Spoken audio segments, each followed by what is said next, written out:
Dans 6 semaines, je pars pour 3 mois de navigation vers l'Écosse. Et jusqu'à hier à bord, je n'avais encore qu'une vieille éolienne Rutland et un panneau solaire de 30 watts pour alimenter le pilote automatique, les caméras et les instruments de navigation. Autant vous dire que j'aurais passé plus de temps à barrer qu'à dormir. Si vous préparez une croisière un peu longue, vous savez sans doute à quel point l'autonomie électrique peut devenir un vrai casse-tête, voire un facteur de stress permanent. Dans cette vidéo, je vais donc vous montrer comment j'ai conçu mon nouveau système solaire à bord, ce que j'ai choisi, pourquoi, et la spirale infernale que j'ai évitée de justesse. Mon objectif, vous faire gagner du temps, de l'argent, et vous éviter un piège qui peut vous empêcher de prendre la mer. Et pour aller plus loin, je vous ai préparé un schéma d'installation, un tableau de vos consommations à télécharger gratuitement, vous trouverez le lien juste sous la vidéo. Mais avant de rentrer dans les détails, il faut d'abord que je vous dise une chose. Depuis que j'ai commencé à équiper mon bateau, j'ai souvent eu l'impression de gravir les sentiers escarpés d'une montagne ensorcelée. Une montagne qui s'élève à chaque fois que je pense avoir franchi un col. On part donc du pied de cette montagne. Disons qu'au début, on a juste le Ménésome à gravir, une montagne sacrée du parc d'Armorique.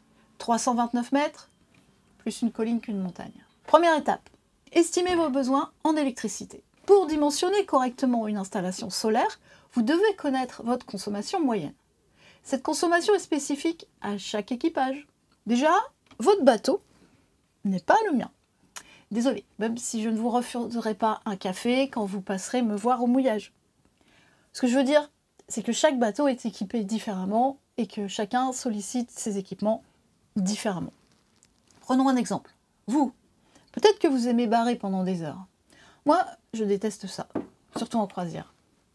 Sauf que voilà, le pilote automatique, c'est un ogre électrique. Donc rien qu'avec ça, vos habitudes de navigation changent toute la donne. Ajoutez à l'inventaire le frigo, voire le congélateur, le désalinisateur si vous en avez un, l'électronique de bord, l'éclairage, et bien entendu les téléphones portables et les tablettes de tout l'équipage, qui, mine de rien, peuvent achever vos batteries en une nuit au mouillage.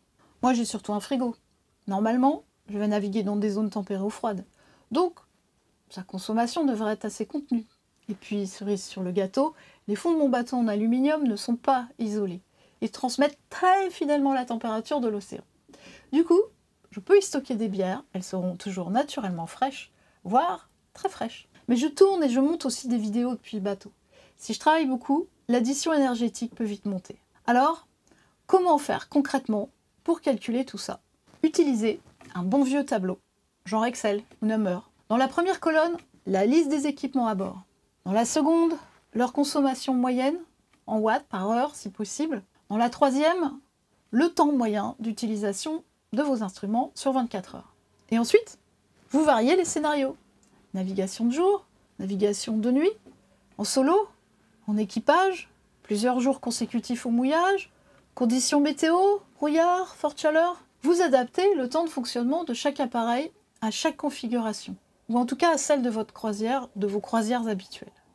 Et vous additionnez les watts consommés pour 24 heures. Et voilà, vous avez une estimation de vos besoins en énergie pour chaque scénario de croisière. À présent, décidez aussi du nombre d'heures de moteur que vous êtes prêt à subir chaque jour pour compenser tout ça. 1 heure, 2, 3, aucune. Pour ma part, idéalement, aucune. À ce point-là, sur mon bateau, j'ai calculé que ma conso moyenne en navigation solitaire pouvait atteindre 712 watts par jour. La moitié pour le frigo, un frigo de 2007, pas très efficient. On passe alors à l'étape 2, on optimise ce qui peut l'être. Donc là, vous avez deux solutions, hein. Soit vous commencez à empiler des panneaux solaires, soit vous vous demandez d'abord, est-ce que je peux consommer moins? C'est ce que j'ai fait. J'ai commencé par le plus facile, du moins en apparence. Remplacer toutes les ampoules à incandescence et les néons du bord par des LED. La principale difficulté? Trouver les bonnes ampoules. Des tubes LED, des navettes LED, des liseuses LED, de la bonne couleur, de la bonne taille, de la bonne puissance, et pas trop cher, tant qu'à faire. Autant vous dire que pendant que je me perdais dans les diamètres et les culots, le Ménésome, lui, a commencé à grandir. Discrètement, mais sûrement. Genre montagne vosgienne, le Donon, 1008 mètres, encore un lieu sacré, dédié à Toutatis. Et si vous voulez aller encore plus loin dans l'optimisation, demandez-vous, Est-ce que mon frigo est bien isolé?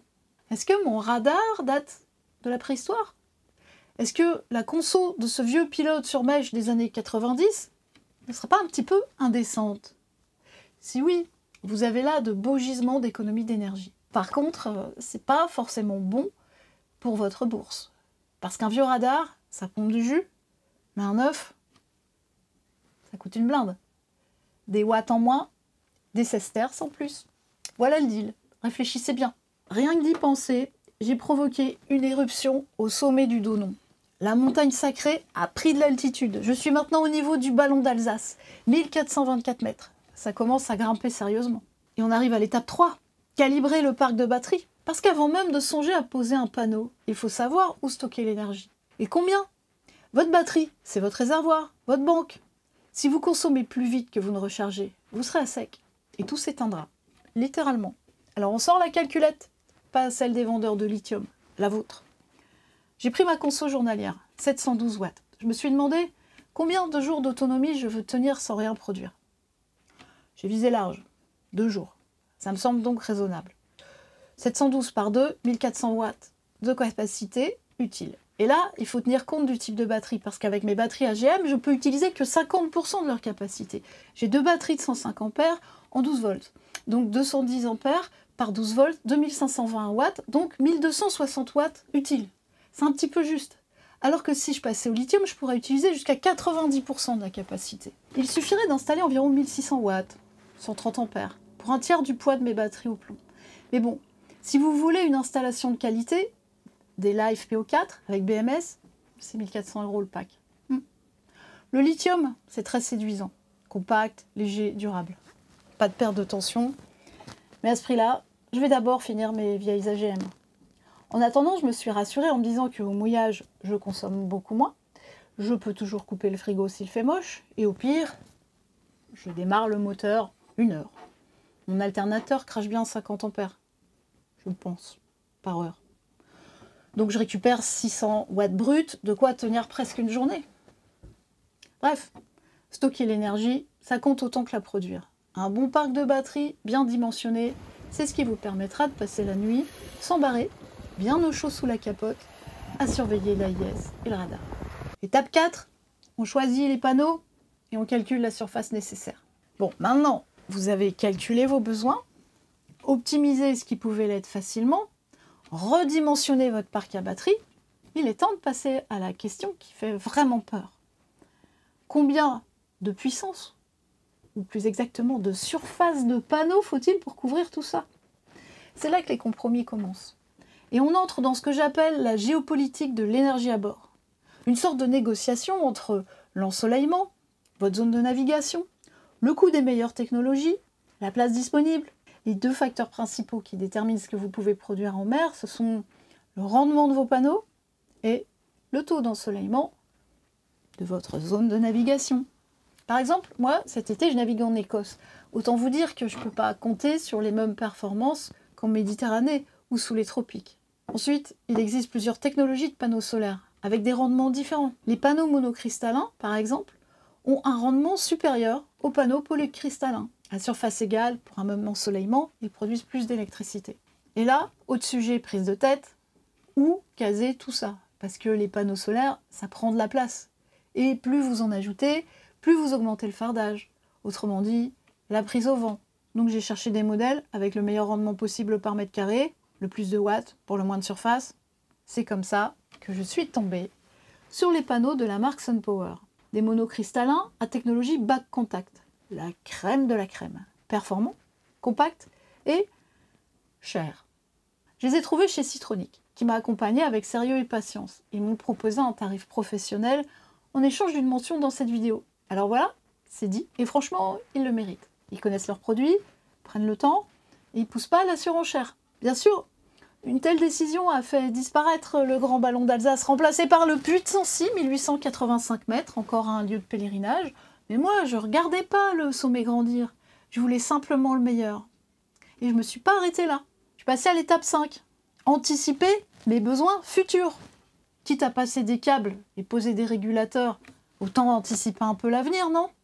Je me suis dit, si tu veux un jour ajouter un pilote sur mèche, un radar pour naviguer dans le brouillard arctique, ou un désalinisateur pour une autonomie quasi totale, autant prévoir dès maintenant une seconde ligne de panneaux solaires. J'ai donc installé un premier panneau amovible de 100 watts branché sur un second régulateur capable d'accepter un deuxième panneau amovible. Toujours en technologie back contact parce que je suis fidèle à mes cellules haut de gamme. Vous avez entendu parler de l'ascension du Mont Ventoux, 1910 mètres, un défi pour les cyclistes. Là, c'est mon voilier qui grimpe courageusement vers les cimes de l'autonomie énergétique, toujours plus haut. Et puis j'ai commencé à me demander, pourquoi pas un hydrogénérateur? Mon amie Marie est rentrée d'un voyage de 3 ans en Afrique via les îles du Cap-Vert. Elle a testé, contribué à mettre au point celui de chez Citronic. Maintenant, il est au point. Tellement que pour sa dernière traversée, elle aurait pu revendre de l'électricité aux autres bateaux. Pour les précédentes, par contre, elle a eu quelques soucis de charge. Alors elle a dû barrer, à 2 pendant des jours. 12 heures de bar chacun, toutes les 24 heures. De mon côté, j'ai comme pilote de haute mer un régulateur d'allure. Une solution low-tech, totalement indépendante de l'électricité. Plus il y a de vent, plus il est performant. Parfait? Pas tout à fait. Il suit le vent, même quand il tourne, ce qui en côtier peut être un peu pénible. Et bien sûr, dans la pétole, ça ne fonctionne pas. Alors j'ai aussi un petit pilote électrique, un TP32, utile quand il n'y a pas de vent, au moins dès que ça monte. Il zigzague, surtout au portant. Ce qui me rappelle que j'ai toujours pas de spi symétrique. Et que si je veux un jour spier dans la brise, il me faudra un pilote sérieux. Et donc, encore des watts. Et là, je lève les yeux et je crois voir le piton de la fournaise de 1632 mètres. Ma montagne intérieure continue de grandir, j'en verrai jamais le bout. Je commence à me demander si je suis pas plutôt en train de plonger dans les abysses de la consommation. Alors on passe à l'étape 6, 20 000 lieues sous les mers, la course à l'équipement. J'en ai vu des bateaux qui avaient cette folie des grandeurs. Des propriétaires qui transforment leur voilier en un luxueux appartement flottant avec tout le confort terrestre. Machine à laver, télévision, 220 volts à volonté. Des catamarans recouverts de panneaux solaires. Sur le portique, sur la cabine, sur les flotteurs, sur des bras articulés, dans les voiles, partout. Prêts à passer au moteur électrique. C'est l'avenir. Oui, parce que c'est écologique. Si, quand ça ne consomme pas de carburant, on dit que c'est écologique. Évidemment, c'est un leurre. J'ai dépensé des kilowattheures d'énergie mentale à faire des choix que je croyais techniques, mais qui étaient surtout psychologiques. J'ai passé plus de soirées à comparer des régulateurs, des radars, des chauffages et des pilotes qu'à observer les étoiles. Plus de temps à chercher comment produire plus. Plus de temps à chercher comment consommer moins d'énergie, mais avec toujours plus d'équipement. Au lieu de me demander pourquoi faire, je suis passée d'une aspiration à l'autonomie à un enfer de câbles, de matériel, de listes d'équipements hors de prix, devenu subitement indispensable à mon bonheur en mer. Je n'ai pas vu arriver le printemps, ni les oiseaux. Je les ai remplacés par des courbes de consommation, des simulations de budget. À force de penser autonomie, j'ai oublié de rester libre. Libre de partir, même si le bateau n'est pas tout à fait prêt, même s'il manque un câble, même si le frigo ne marche qu'un jour sur 2. Libre de se dire, ah, tant pis, ça ira. Parce que ce que je cherche, c'est pas un bateau parfaitement préparé, mais un bateau qui part. Vous avez tous vu ces publicités où l'on voit un voilier d'un blanc étincelant posé sur une mer d'huile, avec une femme souriante, en robe légère, un homme barbu qui découpe un melon sur le roof. Ils sont beaux, leur bateau aussi, et nous, on les regarde, on veut ça. Ce confort, sans frottement, ce luxe flottant, cette autonomie radieuse où rien ne déborde, rien ne casse, rien ne mouille. Même si c'est un mythe, il fonctionne. Il fonctionne très bien. Parce qu'il ne dit pas « soyez riche » ou « soyez performant ». Il dit « soyez prêts ».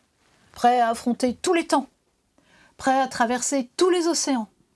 Prêts à vivre votre rêve un jour. Quand vous aurez le bon budget, le bon bateau et les bons équipements.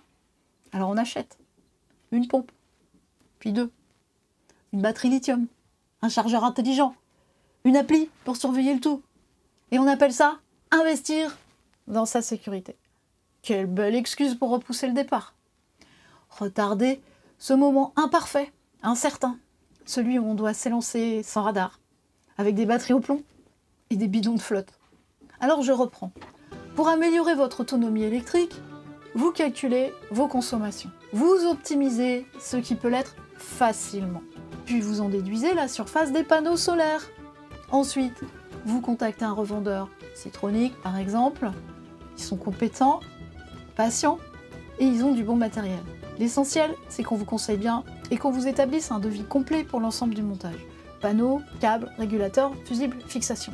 Si vous souhaitez récupérer le plan complet de l'installation, ainsi qu'un tableau des consommations pour concevoir ou fiabiliser votre propre autonomie électrique à bord, je vous rappelle que je vous ai mis à disposition ce qu'il fallait juste sous la vidéo. C'est gratuit et j'espère que ça vous sera utile.